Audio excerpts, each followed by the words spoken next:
আসসালামু আলাইকুম রহমতুল্লাহ। সবাই ভালো আছেন আশা করি। আমি আলহামদুলিল্লাহ ভালো আছি। তো আজকে আমি আপনাদের সাথে প্রথম একটা ভিডিও নিয়ে আসলাম, যে ভিডিওটা হয়েছে বাংলাদেশের রাজনীতিতে নতুন নতুন চমক আসছে।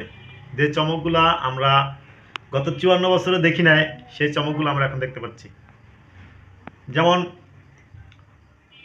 আমাদের দেশে রাজনীতিটা ছিল এমন, যারা রাজনীতি করে পূর্বে করছে তারাই করতে পারে, এর বাইরে কেউ কথা বলতে পারে না, রাজনীতি করতে পারে না।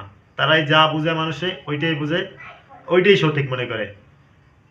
দিন বদলেছে, পরিবেশ বদলেছে, আর জুলাই গণ অভ্যুত্থানে বাংলাদেশ বদলে গেছে। তার বাস্তব প্রমাণ হলো এই যে ভাই সুজন ভাই, তার বাস্তব প্রমাণ হলো আমাদের সেলুট দেওয়া, জুলাই যোদ্ধাদের সেলুট দিয়েছিল সুজন ভাই। এই যেতে সেই সুজন দেখেন, ওনাকে এনসিপি ঢাকা ৮ আসনে নমিনেশন দিচ্ছে। তো আমার দ্বারা খুব মজার বিষয় হলো যে এদেশের কৃষক, কিশোর, দিনমজুর সবাই স্বাধীনতাভাবে স্বচ্ছভাবে চলাফেরা করবে এবং সব জিনিসে তাদের অধিকার থাকবে। সেই অধিকারটা আমাদের সুজন ভাই দিয়ে শুরু হোক।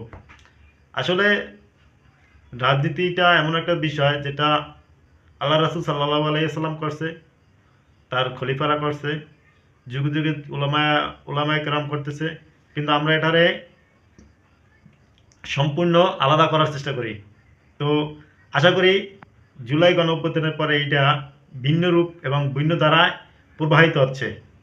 আর এর প্রতিফলনই হচ্ছে আমাদের রিক্সা চালক ভাই সুজন ভাই, ওনারে নমিনেশন দেওয়া।